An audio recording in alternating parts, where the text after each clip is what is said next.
ici Dorine, Et Cyril, des investisseurs sereins. après plusieurs années de travail en tant qu'ingénieur, nous nous sommes lancés en investissement immobilier.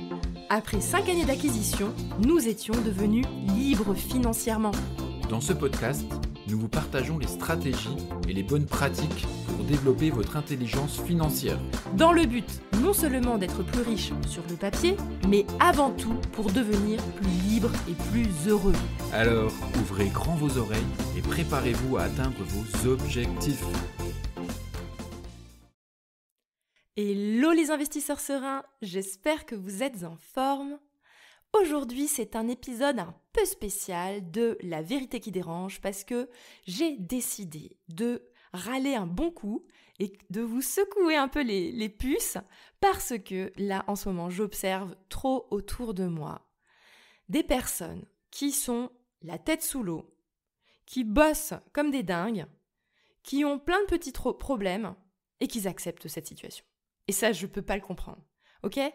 En tout cas, je peux le comprendre parce que je l'étais un peu comme ça à une époque, mais ma vie a changé le jour où j'ai sorti la tête de l'eau et j'ai su dire stop. Accrochez-vous, ça va être très inconfortable, mais il faut le faire. C'est parti. Je vais commencer en vous faisant une comparaison. Si par exemple, vous vous cassez la figure et vous vous fracturez le bras, ça ne vous viendrait pas à l'idée de rester dans cet état ? Et bien à ce moment-là, vous allez directement chez le docteur et vous résolvez votre problème. Vous faites en sorte que les choses changent et que vous ne restiez pas avec ce bras cassé. Ok ? Ça, c'est évident. Mais ce qui se passe, c'est que très souvent, on a des petites douleurs. Des petites douleurs qui sont inconfortables, mais légèrement.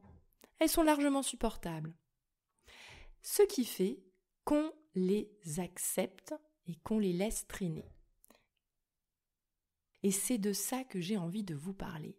Ce sont les petites douleurs qui sont inconfortables et qu'on va laisser traîner. Et en fait, c'est celles-là qui sont finalement les plus dangereuses déjà en termes de santé, parce que c'est souvent les petites choses inconfortables qu'on accepte et qu'on laisse traîner qui en réalité cachent quelque chose de sous-jacent qui est bien plus dangereux que ce que l'on peut croire.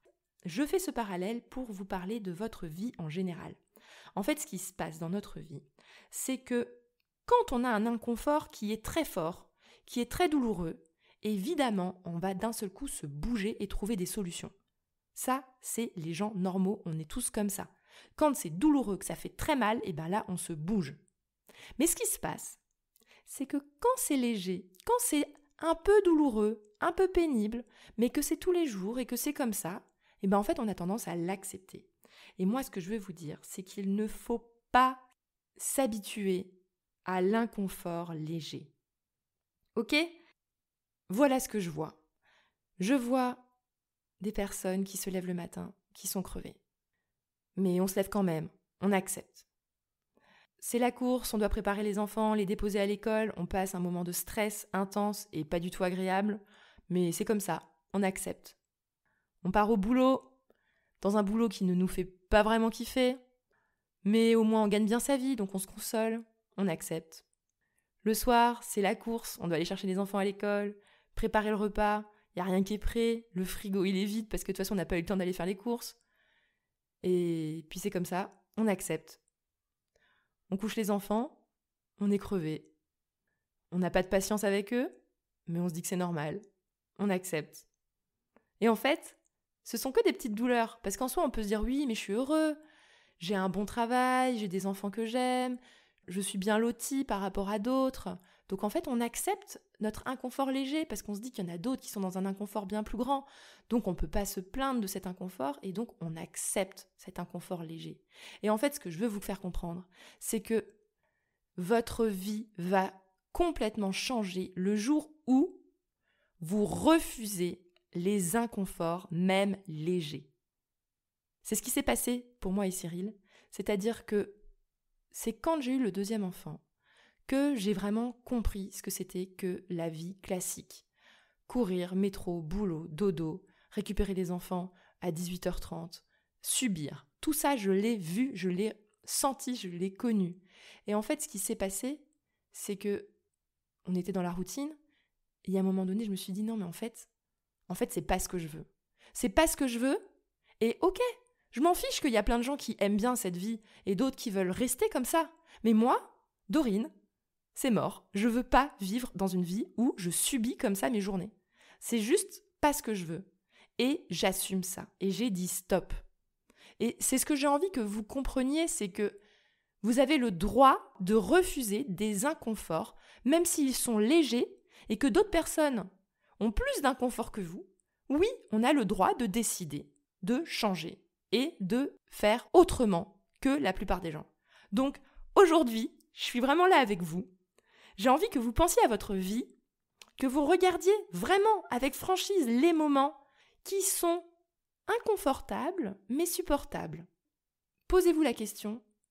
Si cette douleur était x10, c'est-à-dire que si j'étais crevée à un point à avoir une tête de zombie, si j'étais stressée le matin pour déposer les enfants, mais genre à en faire des palpitations cardiaques, est-ce que je l'accepterais ?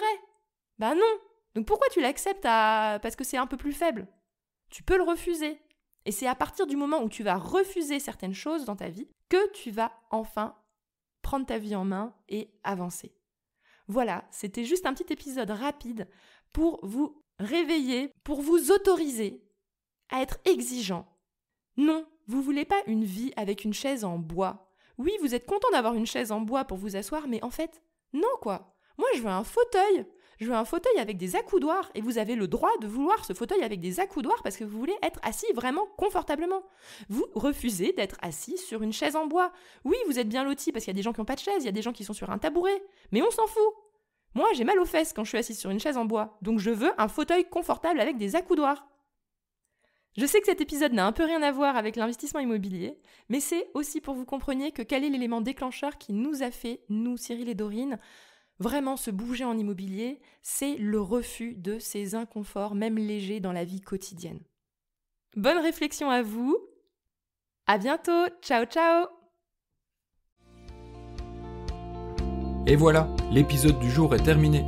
Mais avant de finir, pense à t'abonner au podcast pour ne rater aucun épisode. Parce que nous sommes ici toutes les semaines, sans faute, pour t'apprendre non seulement à devenir plus riche sur le papier, mais surtout pour augmenter ta liberté. Et par la même occasion, je vous encourage vivement à y ajouter une note de 5 étoiles, parce que ça nous fait plaisir de savoir que le contenu vous motive et vous booste. On se retrouve la semaine prochaine pour développer votre intelligence financière. Merci beaucoup à tous et à bientôt. Ciao, ciao.